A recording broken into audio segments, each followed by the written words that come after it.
Hello friends, आज के इस सेशन में जो कि आंकिक प्रश्नों का महासंग्राम है, इस सेशन में आपका बहुत सारा स्वागत है। इस सेशन में आज हम लोग देखेंगे गॉस प्रमेय पे अच्छे न्यूमेरिकल्स। एक्चुअली वो सारे न्यूमेरिकल्स जो होंगे या तो वो बोर्ड एग्जाम्स में आए हुए हैं या तो वो एनसीईआरटी के हैं। और मैं आपको गारंटी देता हूँ, मैं जो क्वेश्चन आपसे करवाऊँगा या फिर मैं यहाँ पे जो आपसे क्वेश्चन करवाऊँगा, बोर्ड पे जो क्वेश्चन करूँगा वो आपके सारे एनसीईआरटी बुक्स में मिलेंगे। तो आज का मेन टॉपिक ये है कि सारे एनसीईआरटी क्वेश्चंस को कवर करें। अगर आज नहीं होगा तो अगले वीडियो में सारे एनसीईआरटी क्वेश्चंस को कवर किए जाएंगे। सो हेलो, हमारे वीडियो पर पूरा बने रहिएगा और इसे एंड तक देखिए कैसे कैसे एनसीईआरटी क्वेश्चंस को सॉल्व करते हैं और कैसे आपके लिए कितना आसान हो जाएगा ये बात अगर आप ध्यान से देखेंगे। तो अगर आप हमारे चैनल पर इसी तरह से बने रहते हैं तो आपको ढेर सारा बेनिफिट होता है। जैसे कि हम हर चैप्टर के ख़त्म होने के बाद एनसीईआरटी प्रश्नों का एकदम सभी एनसीईआरटी प्रश्नों का हल लेकर यहाँ पर आते हैं। जैसे कि आज हम सारे एनसीईआरटी प्रश्नों को देखेंगे और अगर कुछ क्वेश्चन छूट गए तो हम अगले दिन नेक्स्ट वीडियो में उसको देखेंगे। तो चलिए आज के लिए हम शुरू करते हैं आज का नया टॉपिक। जो आज का नया सेशन है, जो क्वेश्चंस है, आंकिक प्रश्न है, वो भी एनसीईआरटी का, उसके बारे में हम लोग देखेंगे। So hello, I am Mithilesh Karma और आज मैं आपको जो आंकिक प्रश्न कराने जा रहा हूँ उस पर आप बने रहिए, पूरे वीडियो देखिए और मज़े लीजिए आज के सेशन का। तो चलिए शुरू करते हैं। मेरे पास क्वेश्चंस हैं जैसे कि मान लीजिए एक क्यूब है कुछ इस तरह से,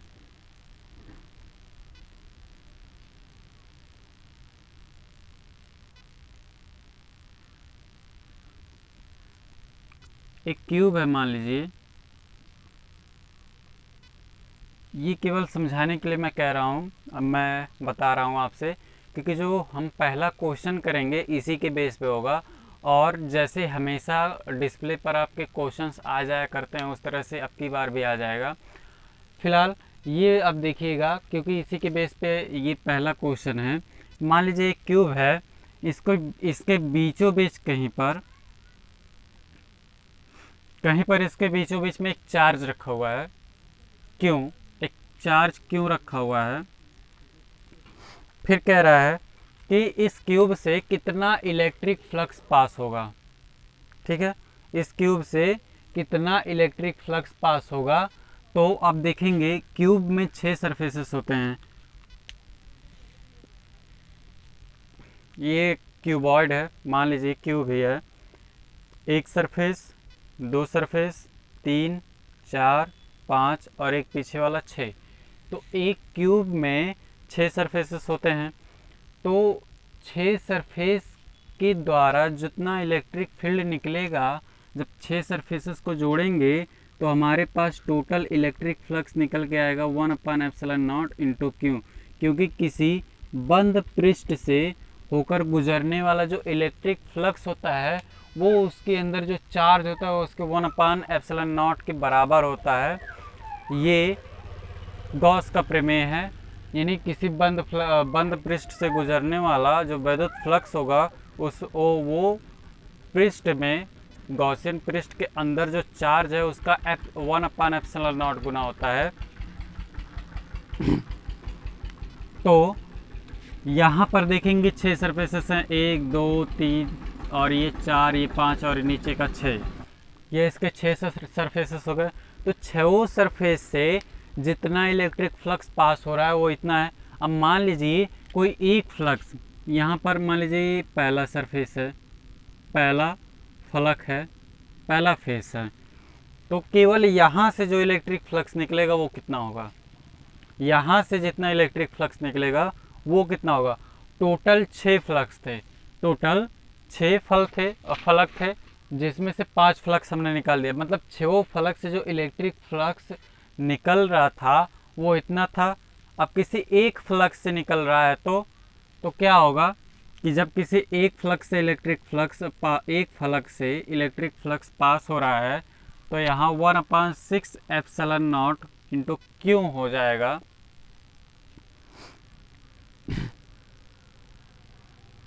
कुछ इस तरह से, किसी एक फ्लक्स से जो इलेक्ट्रिक फ्लक्स पास हो रहा है वो इतना हो जाएगा। इसी बेस पे हमारा जो क्वेश्चन है वो आपके डिस्प्ले पर अब आएगा, हम पढ़ रहे हैं। और आपके लिए मेरा ये सजेशन है कि आप कॉपी और पेन लेके बैठें और जैसे ही डिस्प्ले पर क्वेश्चन है उसे पॉज करें और नोट करके मेरे साथ साथ फिर से पढ़ें, ताकि आपको और अच्छे से समझ में आए। क्योंकि अगर आप क्वेश्चंस को मेरे साथ साथ नहीं पढ़ेंगे तो मैं बोर्ड पे क्या क्वेश्चन लगा रहा हूँ आपको बिल्कुल भी समझ में नहीं आएगा। तो चलिए, आपके डिस्प्ले पर क्वेश्चन आ रहा होगा। यदि 1 कूलाम का स्थिरावेश 1 मीटर भुजा वाले घन के केंद्र पर स्थित है, घन के किसी एक फलक से गुजरने वाला विद्युत फ्लक्स की गणना कीजिए। तो हमारा ये क्वेश्चन है पहला, क्वेश्चन नंबर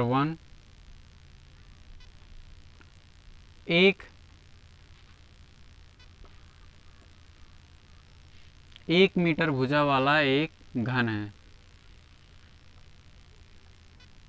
1 मीटर भुजा वाला एक घन है, बना लिया।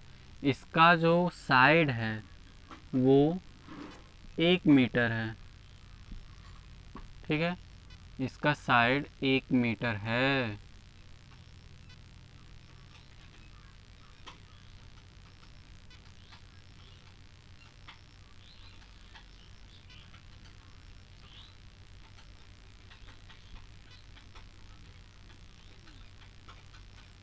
और इसके केंद्र पर कहीं 1 कूलाम का चार्ज रखा हुआ है, इसके सेंटर पे कहीं 1 कूलाम का चार्ज रखा हुआ है।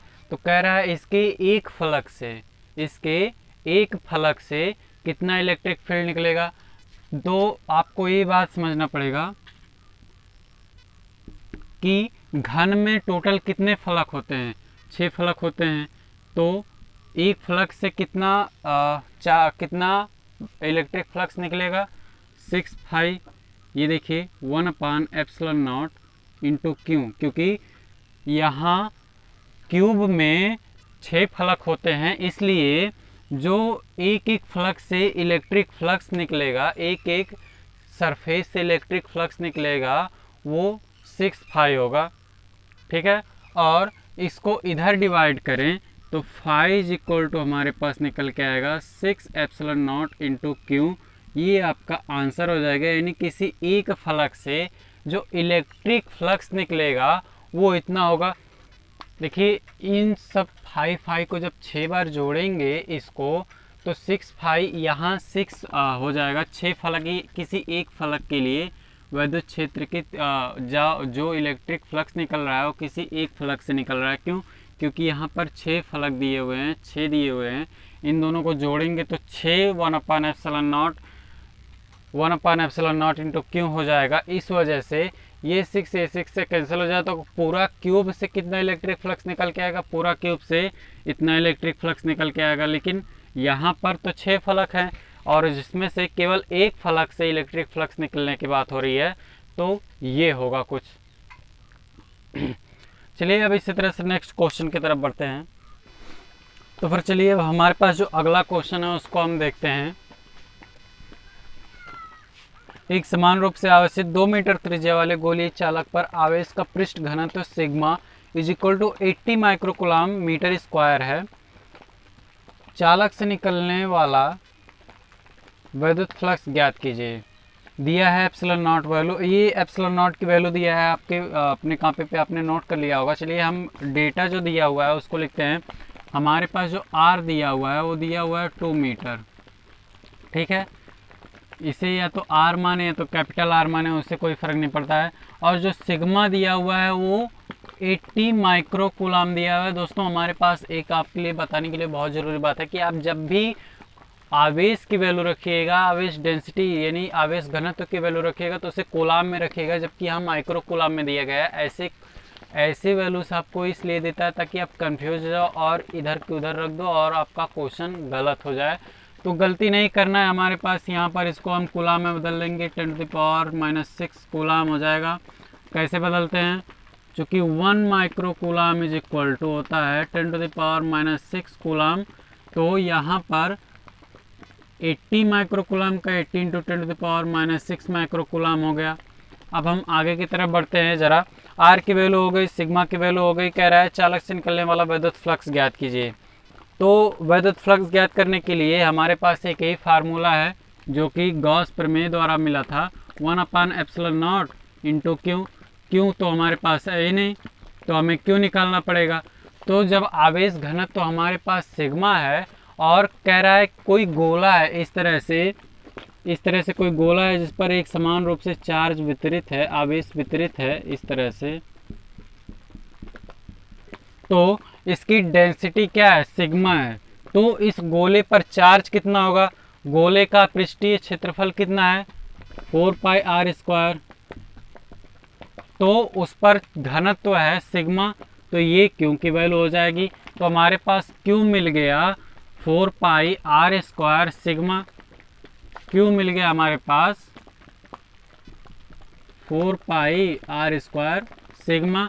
जरा हम इस फार्मूले में रख दें सारी चीज़ें। हमारे पास विद्युत फ्लक्स ज्ञात करने के लिए दिया हुआ है और क्यू की जगह पे हम इतना रख रहे हैं 4πr² सिग्मा अपान ε0, ये हमें मिल गया। तो हमें इस फाई की वैल्यू क्या मिलेगी, इसको हम सीधा सीधा मल्टीप्लाई करेंगे अगर 3.14 इंटू r² की वैल्यू कितने दिया है, 4 दिया हुआ है, क्योंकि r की वैल्यू 4 है तो r की वैल्यू 2 है तो r² की वैल्यू कितनी हो जाएगी, 4 हो जाएगी। और सिग्मा की वैल्यू दिया है 80 इंटू 10⁻⁻6 कूलाम और ε0 की वैल्यू 8.85 इंटू 10⁻⁻12 जो कि ε0 की वैल्यू होती है। दोस्तों अगर आप इसे सॉल्व करेंगे, जरा हम इसे सॉल्व करके देख लेते हैं। अलग से वीडियो में हम सॉल्व नहीं करेंगे, आप अपने पास सॉल्व कीजिएगा, क्योंकि अगर हम वीडियो में सॉल्व करने लगेंगे तो ज़्यादा समय लग जाएगा। तो हम अपने पास से सॉल्व करके देख लेते हैं, उसको हल करके देख लेते हैं कितना आएगा, और आपको अपने से करना है, हम डायरेक्ट लिख देंगे, ठीक है। हमारे पास सॉल्व करने के पश्चात, हल करने के पश्चात जो वैल्यू मिल रही है 4.52 इंटू 10⁸। अब इसका मात्रक क्या होगा, फाई का मात्रक होता है न्यूटन मीटर स्क्वायर पर कूलाम। ये फाई का मात्रक हो जाएगा, यानी उस गोले से जो इलेक्ट्रिक फ्लक्स निकलेगा वो इतना होगा। उस गोले से इलेक्ट्रिक फ्लक्स कितना होगा, हमने इस पोर्शन को अलग से सॉल्व किया है ताकि वीडियो बहुत ज़्यादा लंबा ना हो।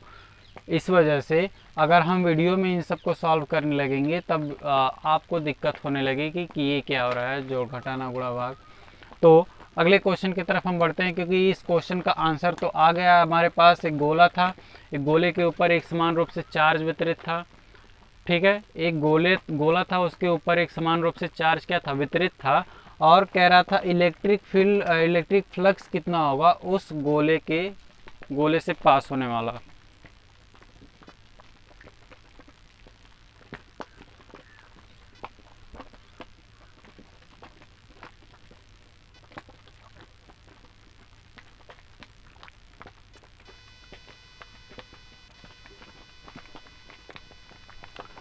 चलिए अगला क्वेश्चन देखते हैं। इसी तरह से ये जो क्वेश्चन हमने आपको बताया हुआ है, ये यूपी बोर्ड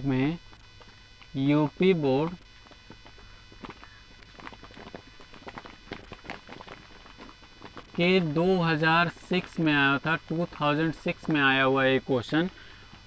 दोस्तों इस तरह के क्वेश्चन आपको 2 से 3 नंबर में मिल जाते हैं और बहुत ही आसानी से लग जाते हैं। तो आप हिम्मत बना के रखिएगा और आपको हम आशा करते हैं आपको समझ में आ रहा होगा, और मेरी ये प्रार्थना है ऊपर वाले से कि आपका एग्ज़ाम बहुत ही बेहतर हो। सो हम नेक्स्ट क्वेश्चन की तरफ बढ़ते हैं। क्वेश्चन नंबर 2 था, हम क्वेश्चन नंबर 3 की तरफ बढ़ते हैं। क्वेश्चन नंबर 3 देखिए, आपके डिस्प्ले पर क्वेश्चन आ रहा होगा। किसी काले बॉक्स के पृष्ठ पर विद्युत क्षेत्र की सावधानी पूर्वक ली गई माप यह संकेत देती है कि बॉक्स के पृष्ठ से गुजरने वाला net flux 8.0 into 10⁻³ newton metre square पर कूलाम है। क्वेश्चन हो गया। अब उसमें ये पूछ रहा है कि बॉक्स के भीतर नेट आवेश कितना है। एक बॉक्स है, ठीक है, ये मान लीजिए एक बॉक्स है, उसमें से जो फाई निकल रहा है, उसमें से जो फाई निकल रहा है वो कितना है, फाई की value 8 into 10⁻³ newton metre square पर कूलाम है। ये फाई की वैल्यू है। कह रहा है इसके अंदर जो चार्ज है वो कितना है। तो इस तरह के क्वेश्चंस के लिए गॉस प्रमेय हमारे पास एक रामबाण है, उसे आपको इस्तेमाल करना है। फाई की वैल्यू हमारे पास क्या दिया हुआ है नेक्स्ट क्वेश्चन में, 8 इंटू 10⁻³ न्यूटन मीटर स्क्वायर पर कूलाम दिया हुआ है। चार्ज की वैल्यू हमें पूछा हुआ है और हम जानते हैं एप्सिलॉन नॉट की वैल्यू 8.85 इंटू 10⁻⁻12। ठीक है, ये एप्सिलॉन नॉट की वैल्यू हो गई। इसकी एप्सिलॉन नॉट की जो यूनिट होगी वो क्या होगी, वो होगी कूलाम स्क्वायर प्रति newton metre square. Coulomb square प्रति न्यूटन मीटर स्क्वायर, ये हो जाएगा एप्सिलॉन नॉट की वैल्यू। और हमें क्यों फाइंड आउट करना है, देखो गॉस थ्योरम में हमारे पास केवल यही दो चीज़ें होती हैं, फाई एप्सिलॉन नॉट। क्यों की वैल्यू हमें निकालना है, फाई की वैल्यू हमें दिया हुआ है और क्यू की वैल्यू तो हमें निकालना है, एप्सिलॉन नॉट की वैल्यू पता है, फाई की वैल्यू पता है, इसको इधर भेज देंगे तो क्यू इज इक्वल टू हो जाएगा फाई इंटू एप्सिलॉन नॉट। तो क्यू इज इक्वल टू हमारे पास हो जाएगा फाई की वैल्यू 8 इंटू 10⁻³ और फाई की वैल्यू हमारे पास क्या है 8.85 इंटू 10⁻⁻12। इसको जब हम लोग सॉल्व करेंगे तो हमारे पास क्या मिलेगा, देखिए हम इस चीज़ को बगल में सॉल्व कर दे रहे हैं। आपको अपने कॉपी बुक पे ये सवाल, ये सब जो न्यूमेरिकल्स के सॉल्यूशन है उसको हल करना ही होगा, क्योंकि अगर आप इसे हल नहीं करते हैं तो आप वीडियो देख के केवल ऐसा कुछ नहीं कर सकते हैं कि आपको समझ में आ जाएगा। सो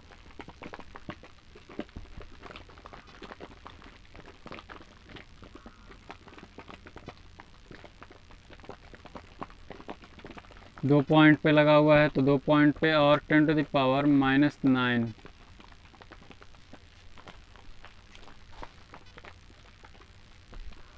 10⁻⁹ पॉइंट को इस डायरेक्शन में लाएंगे, इस साइड में लाएंगे तो Q इज इक्वल टू हो जाएगा 7.0 इंटू 10⁻⁸।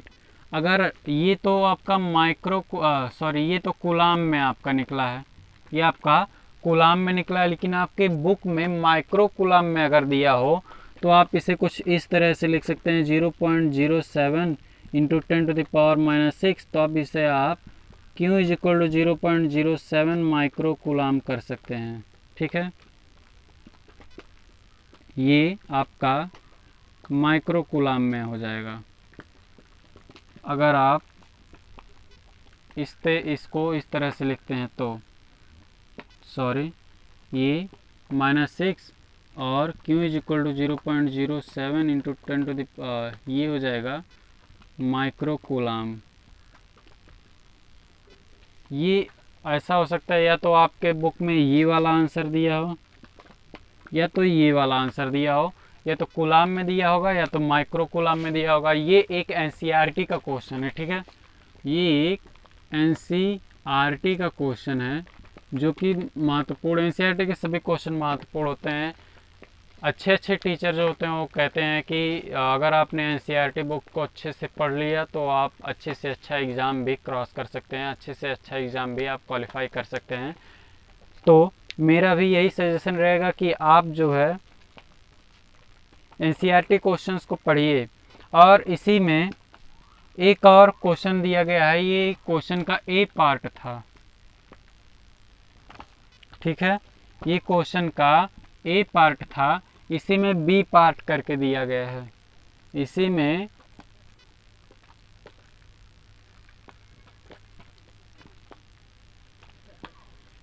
B पार्ट करके दिया हुआ है।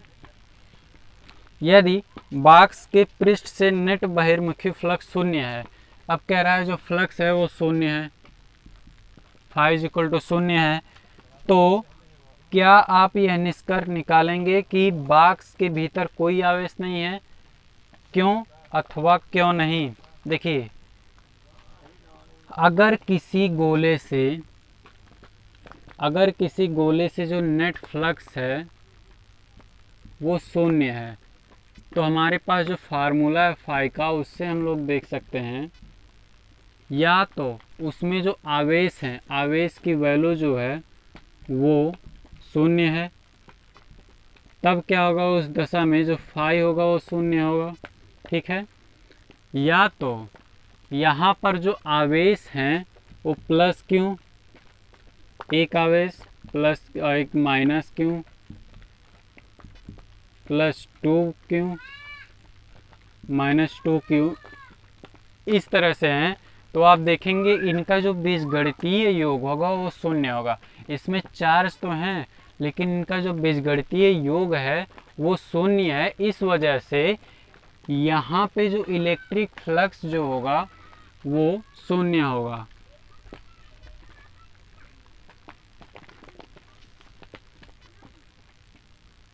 उपरोक्त फार्मूले से लिखेंगे,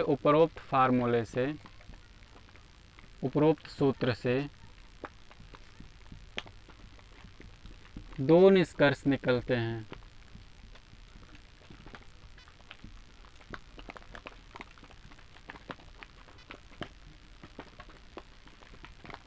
पहला, गोले के अंदर कोई आवेश नहीं है।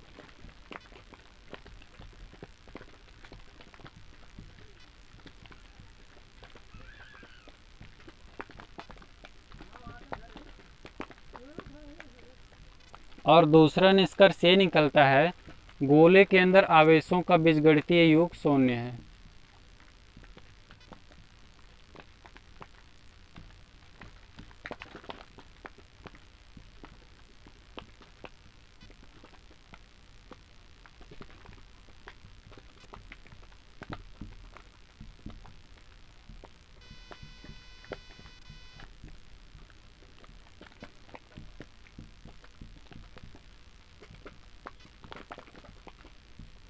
गोले के अंदर जो बीजगणितीय आवेश है वो शून्य है। मीन्स आवेश तो हैं लेकिन जब उनको ऐड किया गया तो कट पिट के माइनस प्लस होके शून्य हो गए, ये इस तरह से। तो यहाँ पर दो निष्कर्ष निकल गए जो आपका तीसरा क्वेश्चन है, और उसके दो पार्ट थे जो हमने कर दिखाया आपके मदद से। और इसी तरह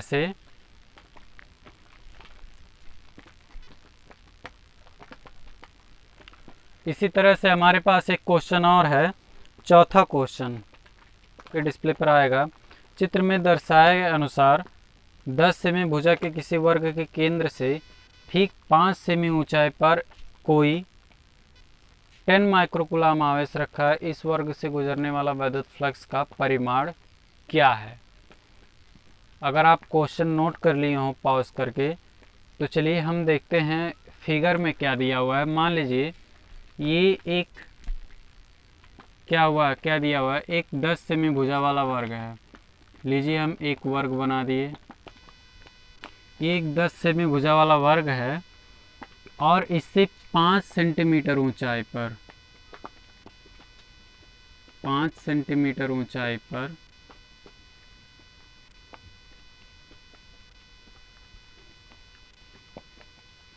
एक चार्ज रखा हुआ है। वो charge Q is equal to 10 microcoulomb का है। ठीक है, कह रहा है केंद्र से ठीक 5 सेमी ऊंचाई पर कोई 10 माइक्रोकूलम का चार्ज रखा हुआ है। तो इस वर्ग से गुजरने वाला वैद्युत फ्लक्स क्या होगा, उसका परिमाण क्या होगा? ये क्वेश्चन NCERT का है। NCERT का है और कह रहा है कि इस तरह से कोई वर्ग है, जैसे कि ये एक वर्ग है, यहाँ से ऐसे 5 सेंटीमीटर ऊपर कहीं यहाँ पर एक चार्ज रखा हुआ है। तो इस वर्ग से कितना वैद्युत फ्लक्स निकलेगा? तो पहला क्वेश्चन की तरह ये भी लगेगा, बस उसमें फ़र्क सिर्फ इतना है, बस समझने का फ़र्क है। मान लीजिए आप इस तरह से कुछ बनाते हैं,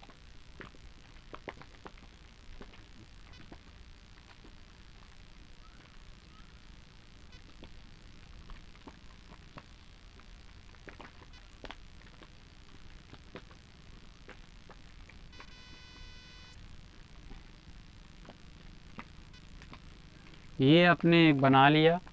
यहाँ पर कहीं यहाँ से ये वर्ग है, यही वो वर्ग है जो हमने बनाया हुआ है, ठीक है। ये वो वर्ग है जो हमने बनाया हुआ है, ये वाला, ये वाला।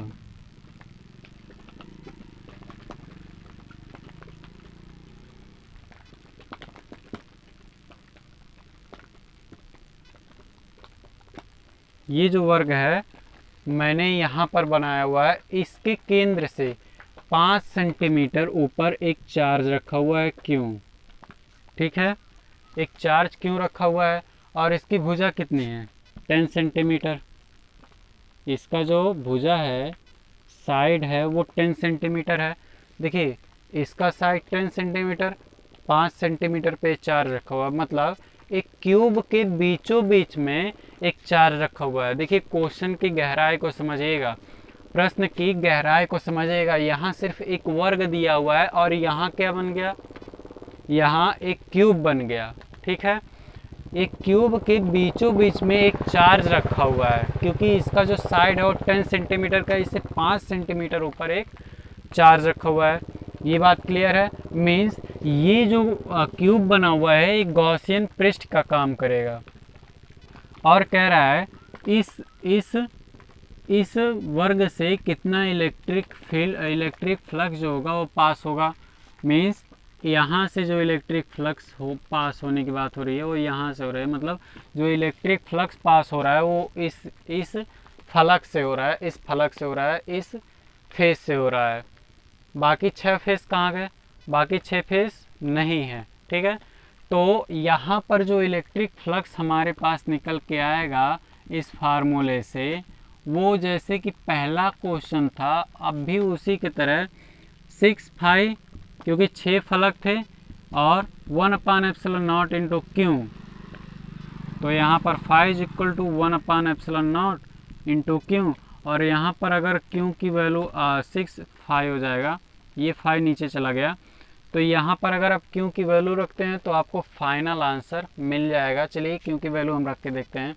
यहाँ 10 माइक्रो कूलाम है, तो माइक्रो कूलाम में रखना नहीं है, तो हमारे पास क्यू जो निकल के आएगा वो हो जाएगा 10 × 10⁻⁻6, है ना। 10 × 10⁻⁻6 कूलाम। यहाँ पर वैल्यूज़ को हम पुट करते हैं ज़रा।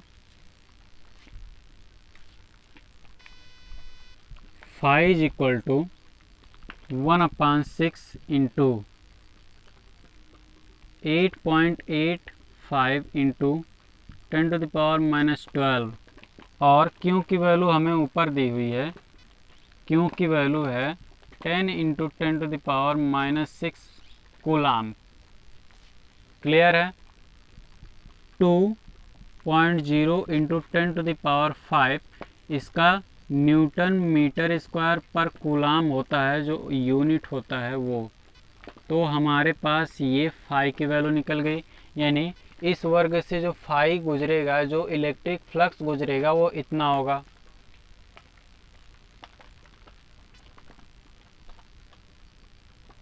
ठीक है, तो ये क्वेश्चन पे देखिए आप बड़े आसानी से समझ गए। देखिए कैलकुलेशन में तो आप हर कोई कर लेगा कैलकुलेशन, जैसे आप अभी तक कॉपी पे करते हुए आ रहे हो। क्वेश्चन को समझना कैसे है, जैसे कि यहाँ एक वर्ग था, हमने आपको क्यूब का एग्जाम्पल लेके समझा दिया। उसी तरह से आपको अच्छे से बातें समझनी होगी। और अगर आपको फिजिक्स को समझना है तो आपको ये सब जो अंडरस्टैंडिंग मटेरियल है ये बहुत अच्छे से समझना पड़ेगा। तो हमारे पास जो अगला क्वेश्चन है वो ये है, आपके डिस्प्ले पर आ रहा होगा। किसी बिंदु आवेश के कारण उस बिंदु को केंद्र मानकर खींचे गए 10 सेंटीमीटर त्रिज्या के गॉसियन पृष्ठ से जो विद्युत फ्लक्स निकल रहा है वो, चलिए हम विद्युत फ्लक्स लिख लेते हैं। क्वेश्चन नंबर हमारे पास 5 है। क्वेश्चन 5, इलेक्ट्रिक फील्ड हमारे पास क्या मिल रहा है, इलेक्ट्रिक फ्लक्स क्या मिल रहा है हमारे पास इलेक्ट्रिक फ्लक्स मिल रहा है -1.0 इंटू 10⁻³ न्यूटन मीटर स्क्वायर पर कूलाम। हमारे पास इलेक्ट्रिक फील्ड निकल गया। अब इसी में क्वेश्चन पूछ रहा है, देखिए कह रहा है किसी बिंदु आवेश के कारण उस बिंदु को, एक बिंदु आवेश है, उस बिंदु को केंद्र मानकर एक गॉसियन पृष्ठ खींचा जा रहा है। लीजिए हम भी थोड़ा सा खींच लेते हैं,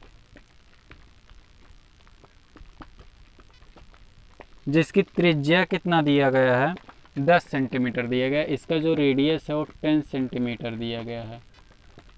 इसका रेडियस 10 सेंटीमीटर दिया गया है। कह रहा है अब कि ए में कह रहा है यदि गॉसीय पृष्ठ की त्रिज्या दोगुनी कर दी जाए तो पृष्ठ से कितना विद्युत फ्लक्स ज्ञात होगा। जब देखिए इसका जब रेडियस था वो 10 सेंटीमीटर था तो इलेक्ट्रिक फ्लक्स इतना निकल रहा था। अब कह रहा है इसका जो रेडियस है उसको दोगुना कर दिया गया, यानी 20 सेंटीमीटर कर दिया गया। R इज इक्वल टू 20 कर दिया गया तो इलेक्ट्रिक फ्लक्स की वैल्यू क्या होगी, मतलब गॉसियन पृष्ठ को बड़ा कर दिया गया, चार्ज को वही रखा गया और गॉसियन पृष्ठ को बड़ा कर दिया गया। तो हमारे पास गॉसियन पृष्ठ इलेक्ट्रिक फ्लक्स का जो फार्मूला है 1/ε0 इंटू क्यू। इस फार्मूले में आपको डिस्टेंस नाम की कोई भी चीज़ नहीं दिखाई दे रही होगी, मीन्स रेडियस पे डिपेंड नहीं करता है इलेक्ट्रिक फ्लक्स, केवल चार्ज पे डिपेंड करता है और चार्ज पे ही करेगा। तो हमारा पहला आंसर ये हो जाएगा इस क्वेश्चन का कि रेडियस को चेंज करने पर इलेक्ट्रिक फ्लक्स में कोई चेंजेस नहीं आते हैं। ठीक है, रेडियस को चेंज करने पर इलेक्ट्रिक फ्लक्स में कोई चेंजेस नहीं आते हैं। और इसी तरह से जो बी पार्ट है, ये तो ए पार्ट हो गया और हमारे पास बी पार्ट है, तो इलेक्ट्रिक फ्लक्स में कोई क्या चेंजेस आएगा, electric flux is equal to no change. और इसी तरह से हमारे पास बी पार्ट है, तो चलिए देखिए बी पार्ट क्या कहता है। बी पार्ट कह रहा है बिंदु आवेश का मान क्या है, फाई इतना है, अंदर जो बिंदु आवेश है उसका मान क्या है, तो हमारे पास फाई की वैल्यू दी हुई है -1 इंटू 10⁻³ न्यूटन मीटर स्क्वायर पर कूलाम। क्यों हमारे पास पूछ रहा है, यानी गोले के अंदर क्यों कितना होगा, ε0 की वैल्यू होती है 8.85 इंटू 10⁻12 और फाई की वैल्यू तब हमें क्या मिलेगी 1/ε0 इंटू क्यों, हम वैल्यू को पुट कर देते हैं, फाई और ε0 की वैल्यू हमें दिया है, तो यहाँ से क्यों इज इक्वल टू हमारे पास हो जाएगा, जब पक्षांतर करेंगे तो फाई इंटू ε0, क्यों की वैल्यू 85 इंटू 10⁻12 इंटू -1 इंटू 10⁻³ ये हो जाएगा। और जब हम इसका मल्टीप्लाई करेंगे तो 8.85 इंटू 10⁻⁻9 कूलाम हो जाएगा। यानी ये जो चार्ज हमारे पास मिल रहा है ऋण आवेश है, ठीक है। ये जो चार्ज का नेचर है वो नेगेटिव है, पॉजिटिव नहीं है, यानी नेगेटिव चार्ज रखा हुआ है, इतना चार्ज इस गोले के अंदर है, ठीक है। हाँ, तो इतना चार्ज जब इस गोले के अंदर था तो इतना इलेक्ट्रिक फ्लक्स निकल रहा था। इसका जब रेडियस बढ़ा दिया गया तो चार्ज की वैल्यू तो इतना ही है। रेडियस बढ़ाने से क्या होगा, जब यहाँ डिस्टेंस पर कोई डिपेंडेंस नहीं है तो हमारे पास जो इलेक्ट्रिक फ्लक्स की वैल्यू होगी उसमें कोई चेंजेस नहीं होंगे। जितना 10 सेंटीमीटर पे निकल रहा था उतना ही 20 सेंटीमीटर पे भी निकलेगा। तो आज के लिए इतना ही। अगला क्वेश्चन जो आपके डिस्प्ले पे आएगा वो आपके लिए होमवर्क है, उसको हल करके आप कमेंट बॉक्स में ज़रूर लिखिएगा कि आपने उसका आंसर कैसे फाइंड आउट किया, आपका आंसर कितना आया। और उस अगले क्वेश्चन को हम नेक्स्ट वीडियो में देखेंगे। आपके लिए होमवर्क के लिए जो क्वेश्चन दिया जा रहा है। सो आज के लिए बस इतना ही। तब तक के लिए नेक्स्ट वीडियो का इंतज़ार कीजिए और हमारे साथ बने रहिए। हम आपके सारे आपके NCERT बुक के सारे क्वेश्चंस को सॉल्व कराएंगे। तब तक के लिए नेक्स्ट वीडियो का इंतज़ार कीजिए। नमस्कार, धन्यवाद, बाय बाय।